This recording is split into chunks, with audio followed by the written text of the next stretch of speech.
I'm not even kidding when I say this, Friday, October 27th, 2023 might have been the greatest day of NBA regular season basketball ever. Out of the 11 games that were played, only one of them was won by over 10 points. There were multiple different game winners and just flat out insane performances throughout the entire day from start to finish. If you watched along, you already know what I'm talking about, and if you didn't get to watch, then this video has you covered. I'm just gonna start off with the Mavs and Nets game just cause Luka's performance was unbelievable. He ended the game with 49 points, 10 rebounds, and 7 assists while shooting 64% from the field and 64% from 3. And to make it that much more impressive, he did all of that without a single turnover. He literally ended this game with 0 turnovers. But the craziest part about this game was how it finished. With 3 minutes left, Luka would hit a 3 to cut the lead down to just 2, which brought his point total to 40. The Nets would regain the lead, but Luka would hit another 3 to bring the lead back down to 2. Then of course, he comes down the court and does this. 14 out of 23 for the floor, looking for his 8th. It doesn't even end there though. With just 30 seconds left in a tie game, this happened. Got it from Kleba, again late in the clock, in desperation. I cannot explain to you how this shot went in, but it's the most Luka shot ever. It wasn't even a shot, he literally just threw it up. It's a shot you see in horse. That would essentially end one of the best games of the night. Somehow the Mavs were able to win because Luka had the hottest stretch ever, not to mention he sealed their first game of the season too. Luka is one of the most clutch players in the league at this point. The Nets played solid, but it just wasn't enough. They had 7 players in double figures, which was the most on the entire night, and Cam Thomas had yet another 30-point game.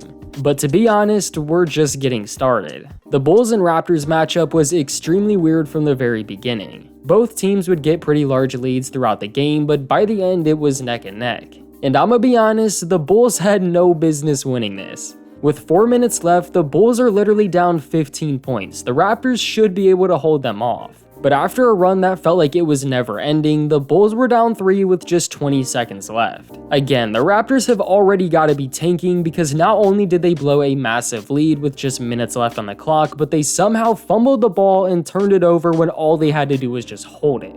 That would lead to a DeMar DeRozan layup with the foul. However, he somehow missed the free throw and didn't get the rebound, so they sent Pascal Siakam to the line, who made both. And after some misfortune with the Raptors and DeMar DeRozan free throws, he's got the ball again and gets fouled going to the line. He does make the first one, but We're done in the water and DeRozan misses. yeah, DeMar can make a shot over anybody on the planet, but missed 2 different clutch free throws, and this game is going into overtime. Then even in overtime, the Bulls still should not have won this game. DeRozan makes a layup to bring it within 2 points with just 30 seconds left. Then they get a stop on defense, which leads to this. Zach LaVine, Caruso for the lead. Just a massive shot in transition from the GOAT Alex Caruso. Pascal Siakam had a chance to win it, but it didn't go, and the Bulls somehow won the game while shooting 37% from the field. I said about the last game it was the most Luka shot ever, and this is the most Bulls win ever. But again, we're not even close to finished. The Rockets and Spurs game was just as entertaining. Wembanyama came out swinging from the get-go after Dillon Brooks said that he was just tall. It was a back and forth game with 18 different lead changes, and the Rockets led for most of it until the end where the Spurs took over. With 20 seconds left in the game, down 2 after a layup from Dillon Brooks, Victor Wembanyama hits a huge layup to tie it up. A massive bucket for a rookie in just his second game. That would essentially send the game into overtime, and the Spurs were able to get a lead and hold on to it for the rest of the game. There were multiple big moments and big plays, it just felt like it was non-stop action. On top of that, it literally felt like a playoff atmosphere in just the second game of the regular season. This isn't normal. But again, we are still not finished. The Jazz and Clippers game had another wild ending. Paul George had 36, Kawhi had 25, and Norman Powell had 20. It felt like they scored every point for the Clippers. Lauri Markkanen was the MVP for the Jazz with 35 points, 12 rebounds, 3 assists, and multiple clutch shots. Utah had the lead the entire game, and I really mean the entire game. But that was until the fourth quarter where it became super close. Kelly Olynyk, out of all people, hit 2 insanely difficult and clutch threes to cut the lead down and then to take it. With the Clippers down 2, Paul George pulls up from 3 and drains it, and then on the other end, Lauri Markkanen gets his own bucket after a few tip-ins. Then the Clippers got a couple free throws to give them the lead, which leads to this. Stop and pop, tough shot. Got it! Are you kidding me? It is a known fact at this point, if you shoot a game winner with Paul George in your face, there is a 99.4% chance it's going in. That shot essentially served as the game winner because Kawhi would miss a 3 on the other end and Westbrook missed off the rebound. The funniest part about this whole moment was how long Batum sat there waiting for the ball after Westbrook looked at him and then just shot it anyways. Or how Kawhi was literally on one knee after he took the shot. Batum was shooting 66% from 3 and Westbrook had just 4 points on 3 shots before taking that. I don't know if he thought there was not enough time or what, but the reactions are hilarious.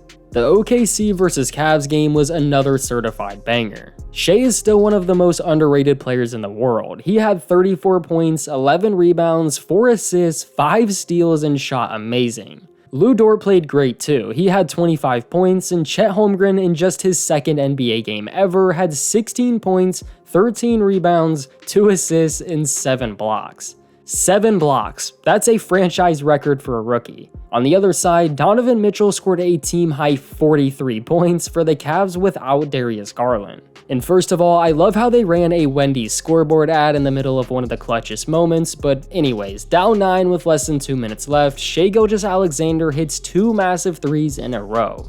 Then Chet, after playing really well, pulled up for 3 with a minute left in the game and drained it. An awesome shot, just perfectly in rhythm. I know he felt like KD when he made that. Then with 33 seconds left, OKC has the ball again with a chance to score, and Lu Dort drives and goes up on 2 defenders getting the layup. Extremely difficult and extremely clutch. This led the Cavs to foul until Donovan Mitchell hit a super contested pull-up 3 to make it a 1-possession game. After fouling, they did have a chance to hit another 3 and tie the game up, but their play didn't work and Mitchell fell straight into a double team. So that brings the young OKC team to a 2-0 record and the Cavs to 1-1.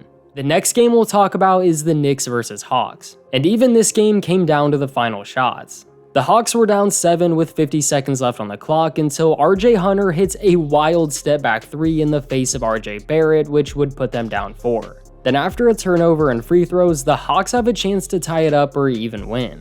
Trae Young came down the court and threw up an alley-oop to Clint Capella that might have been just a little too high. Capella lost the ball, which led to more fouls and ultimately the game. Jalen Brunson played really well, while Trae Young struggled to shoot the ball, but it still turned out to be a really good matchup. The Nuggets and Grizzlies game was kind of the first close one of the night. Although the Nuggets did lead the entire time, the final minutes did get pretty close. However, Jokic is still the best player in the world, the Nuggets probably have the best roster from top to bottom, and for Memphis, Derrick Rose dropped 16 points.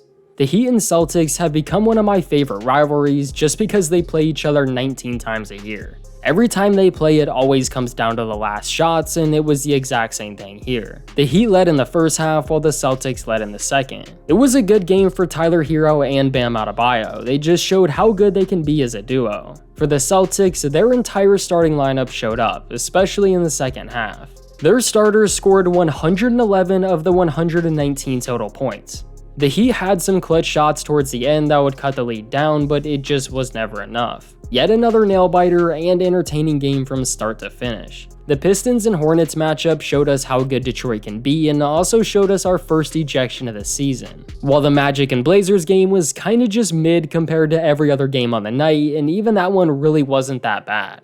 But the final matchup of the night is what I'll end it on. After a lot of people earlier in the night were calling Luka the best point guard in the world, Curry reminded everybody that he's still here. There were a few players for both teams that played well and made this game even more fun, but it was mainly about Fox and Curry. Curry had 41 points on 19 shots while shooting 74% from the field and 70% from 3. It was just one of those Steph Curry nights where everything he shoots goes in. While Fox had 39 points shooting 50% from the field and 56% from 3. It was back and forth the entire night and it was a great way to end a great slate of games. I don't think I've ever seen this many action-packed games in a single day. If players can keep this same energy for the play-in tournament, then that actually might be a lot more entertaining than I first imagined. But let me know down in the comments what your favorite game of the night was, and leave a like on this video because this took way longer to make than I'd like to admit. And also subscribe to the channel for more basketball videos just like this one.